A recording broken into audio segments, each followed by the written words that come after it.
isang fortune. Ubus pa, ubos? Ubos eh.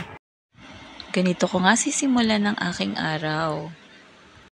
Inuna ko ngang i-refill ang mga biscuits. Sunday kasi ngayon, kaya yung mga bata na pupunta dito ay maghahanap at titingin ng mga makakain. Yun yata yung gusto nila sa pagsisimba, yung meron silang pambili ng merienda. At dahil mukhang binagyo na naman nga ang lagayan ng aking sitsirya, yun na nga muna ang aking inuna. Kailangan ko nga muna yung i-refill para naman magmukhang kaakit-akit ang ating harapan. Meron pa namang lahat yan ng stocks nasa itaas lang, kaya naman kailangan ko pang kuhanin at akitin yun sa taas para mailagay ko isa-isa. So, kasi nakikita yung lagayan ko ng sitsirya na punong-puno siya.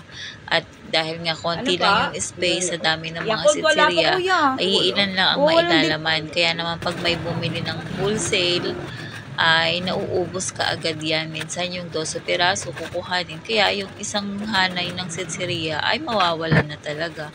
Kaya naman ang ginagawa ko naman ay i-refill ko na lang siya pagka naubusan. At dahil nga nakaharang si Alfonso dyan, kailangan ko muna siyang alisin. Push and pull lang, maisusurvive ko rin yan. At dahil nga nakasanayan ko ng mag-ayos ng sitsiriya, mukhang naging expertise ko na ito. Dati-rati, pagka aayusin ko to, nangangalaglag pa pag may ginalaw ka. Pero ngayon, kayang-kaya ko na siyang i-arrange ng maganda sa mata.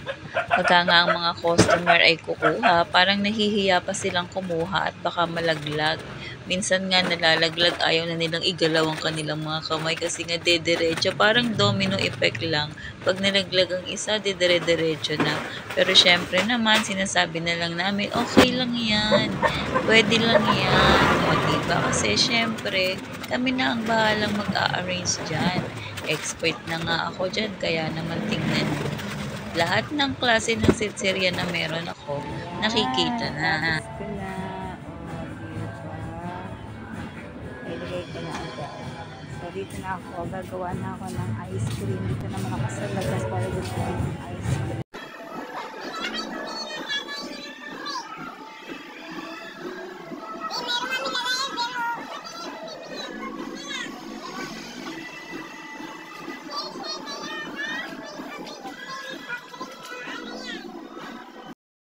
Ngayon naman ay mag-aabay ako sa ice cream maker ko. Pagkatapos siyang lagyan ng bail at cord kagabi, ngayon naman ay tatanggalin na natin ang velo at ang cord. Nilinis ko na rin naman siya kagabi, pero kailangan nga natin buhusan pa rin siya ng mineral water para pang wash mo sa ice cream maker para sure na malinis na ang ating gagawa ng ice cream.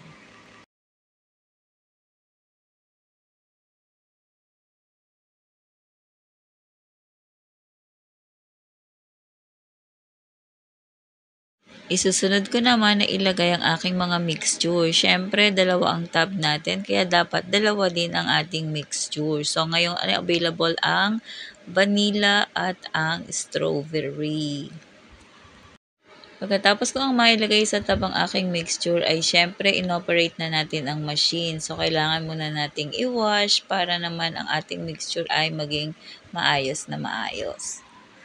And then, after pa lang ang i-freeze na para maging ice cream na siya talaga. So, 30 minutes po ang waiting natin bago tayo makapagbenta. Pero dahil ready na rin naman nga siya at after 30 minutes ay pwede nang may bumili. Pero syempre, hindi naman natin sigurado kung after 30 minutes ay may customer na kagad tayo. Kaya naman, kumuha na rin ako ng aking makakain para naman ako'y kumain na rin ng umagahan. Para may lakas pa rin naman ako sa buong maghapon ay may tanghalian pa pala. Gutom yarn.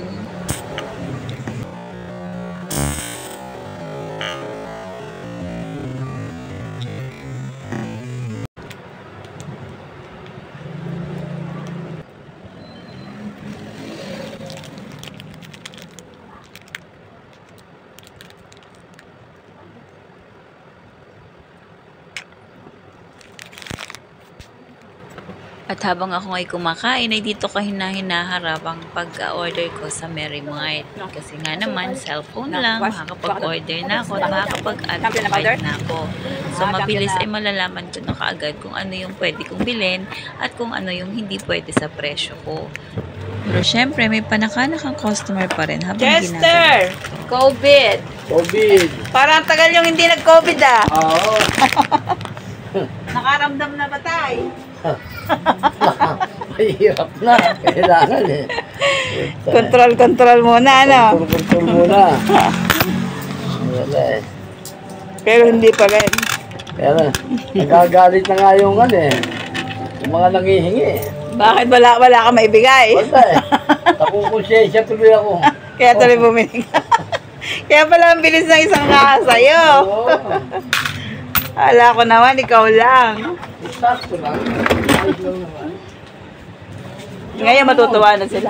Atake yun tayo, atake. Oo. Nakakawawa naman, no? Oo, hindi, ganun lang. Mas maganda pa kayo una-unahan eh.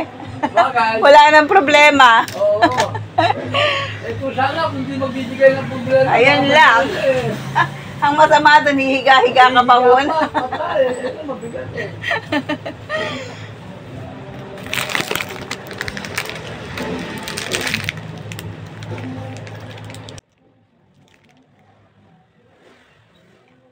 At syempre pa, itutuloy ko na ang pag-add to cart ko. Ito rin kasi ang pinakamatagal dito. Ini-scroll ko pa lahat ng mga product nila kasi pag sinesearch ko lang, ayaw lumabas ng mga sinesearch ko. Ewan ko ba, bakit parang wala akong mga makuhang item. Pero yung iba nakikita ko naman, pag nagdi-deliver sila, ang dami nilang item na yun yung mga gusto ko pero hindi ko makuha-kuha. Lagi na lang na out of stock. Kakikita ko lang, tas mamaya pagka-add, lagay ko na sa cart, ayun, wala na. Out of stock. Kaya minsan kung ano-ano na lang din ang ino-order ko. Minsan naman pumapalpak din ako kasi yung mga na-order ko pagdating sa akin, naku, hindi pala yun. Naging malaki yung dumarating sa akin. Hindi ko nga alam kung kasalanan ko ba o kasalanan nila. Pero hindi ko naman na yun mabibio kasi nga sa invoice na padala sa akin ay talaga namang yung gram na yun ang nandoon. So that means yun yung in-order ko. Pero siguro nga na mali lang din kayo ako. eh. Sino lang kakain? Libre na lang po guys. Ay, Ako lang bibili. strawberry kasi nga? Papa. May chocolate po? Wala, vanilla lang saka strawberry. Kanilang chocolate strawberry. Ay, magkasama naman po. Tama? Magkasama din po sa akin. Akin din po. Lahat na lang. Lahat.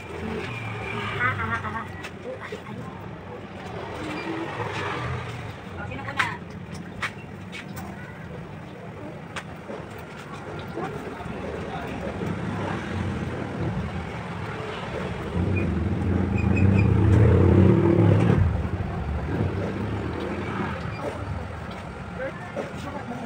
Vanilla na lang po akin. Ayaw mo ng strawberry? Ayaw mo ng strawberry, masarap. Vanilla lang po.